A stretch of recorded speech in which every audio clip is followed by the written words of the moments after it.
5 лет назад жизнь Лены оборвалась, казалось, на самом взлете.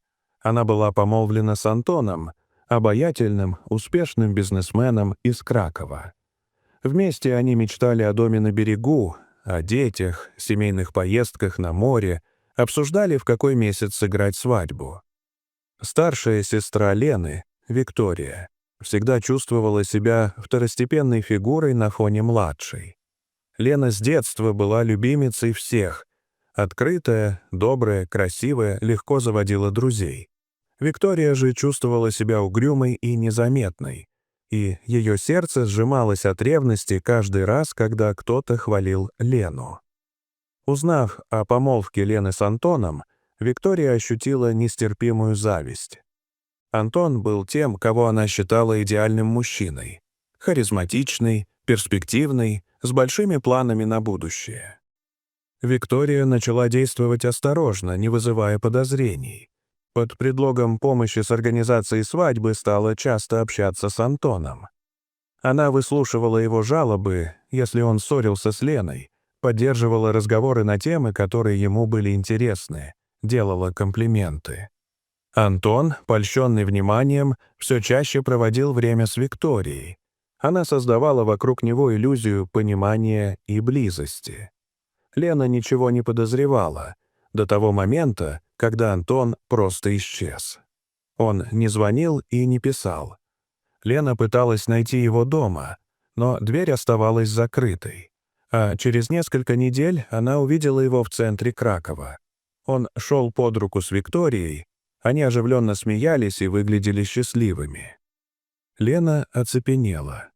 Сердце сжалось, ноги окаменели. Антон заметил Лену, и его лицо исказилось смесью вины и растерянности. Он хотел что-то сказать, но Виктория крепко сжала его руку и посмотрела на сестру взглядом, полным торжества. В ее глазах читалось: «Он теперь мой. Ты проиграла». Лена не стала кричать или устраивать сцену. Она просто развернулась и ушла. В тот день ее мир рухнул. Вскоре стало известно: Виктория и Антон поженились, устроив роскошную свадьбу в Варшаве. Фотографии с торжества появились на страницах модных журналов. Виктория блистала в дорогом платье, а Антон выглядел как герой глянцевых обложек. Их жизнь казалась сказкой. Путешествия по Европе, отдых на островах, бесконечные вечеринки. Лена, оставшись одна, наблюдала за их жизнью со стороны. Но вместо того, чтобы позволить ненависти сжечь себя изнутри, она решила уйти от прошлого.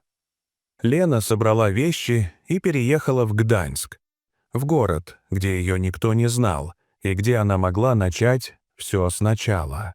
Там Лена устроилась работать в онкологическое отделение городской больницы. Первое время было особенно тяжело: бессонные ночи, мучительные воспоминания, слезы в одиночестве. Но пациенты помогли ей отвлечься. Их судьбы и борьба за жизнь наполнили ее существование новым смыслом. Лена с головой ушла в работу, училась, посещала медицинские конференции, вскоре заработала уважение коллег. Ее трудолюбие и способность поддерживать пациентов даже в самых тяжелых ситуациях сделали ее одной из лучших в больнице. На медицинском форуме Лена встретила Егора, профессора, руководителя одной из крупнейших частных клиник в стране. Егор был старше Лены, обладал спокойной харизмой и теплым сердцем. С первых минут знакомства он был очарован Леной, ее искренностью, самоотдачей и умением сопереживать. Их встречи стали регулярными, сначала на профессиональной почве, а потом и за пределами работы. С Егором Лена чувствовала себя в безопасности. Он не требовал, не упрекал, умел слушать и понимать. Через год он сделал ей предложение, скромно, без пафоса. Лена долго думала, боясь снова ошибиться, но Егор своей заботой и честностью развеял все ее сомнения. Они сыграли тихую свадьбу в окружении друзей и коллег. Все казалось налаженным, пока однажды Лене не позвонили из Кракова. Умерла ее мама. Ей пришлось вернуться в родной город, полный болезненных воспоминаний. Егор настоял, чтобы поехать с ней. На похоронах мать провожали под серым небом, словно сама природа оплакивала ее уход.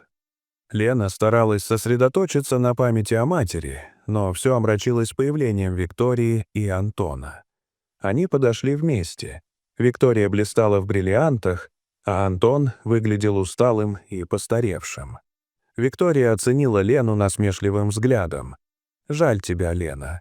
Все еще одна, а я купаюсь в роскоши». Лена глубоко вздохнула, посмотрела сестре в глаза и спокойно сказала: «Познакомься с моим мужем». В этот момент подошел Егор. Его рост, уверенная осанка и спокойное лицо сразу привлекли внимание. Многие узнали его как знаменитого врача и мецената, чьи достижения обсуждали в прессе и на телевидении. Виктория побледнела, а Антон застыл. Он узнал в Егоре того самого профессора, который несколько лет назад отказался сотрудничать с его инвестиционным проектом, отчего Антон тогда потерял крупный контракт. Егор подошел к Лене, мягко обнял ее за плечи и выразил соболезнования Виктории и Антону. В его взгляде читалась не снисходительность, а сочувствие. Лена в этот момент чувствовала себя сильной и свободной. Она, наконец, отпустила прошлое. Виктория стояла в оцепенении, не зная, что сказать, впервые лишившись привычной самоуверенности. После церемонии Лена подошла к Виктории и сказала тихо, но твердо: «Мне жаль, что все так получилось. Я не желаю тебе зла, сестра. Просто хочу, чтобы ты когда-нибудь стала по-настоящему счастлива». Виктория опустила глаза и промолчала. Антон только кивнул, не в силах произнести ни слова. Лена и Егор ушли с кладбища, оставив Викторию и Антона стоять среди опавших листьев, каждый погруженный в свои мысли. Спустя несколько месяцев Лена узнала, что Виктория и Антон развелись, а бизнес Антона окончательно разорился. Виктория исчезла из города, и Лена больше ничего о ней не слышала, но в душе надеялась, что сестра найдет свой путь. Лена и Егор продолжали жить в Гданьске, помогая людям и наслаждаясь каждой минутой вместе. Лена понимала, что счастье не в блеске украшений и не в громких титрах, а в любви, заботе, умении прощать и стремлении делать добро. Она, наконец, обрела то, чего всегда хотела — настоящую семью, гармонию с собой и миром вокруг. И это была ее подлинная победа. Дорогие зрители, что вы думаете об этой истории? Расскажите, пожалуйста, в комментариях. А если вам понравилось это видео, то ставьте лайк и подписывайтесь на наш канал. До свидания.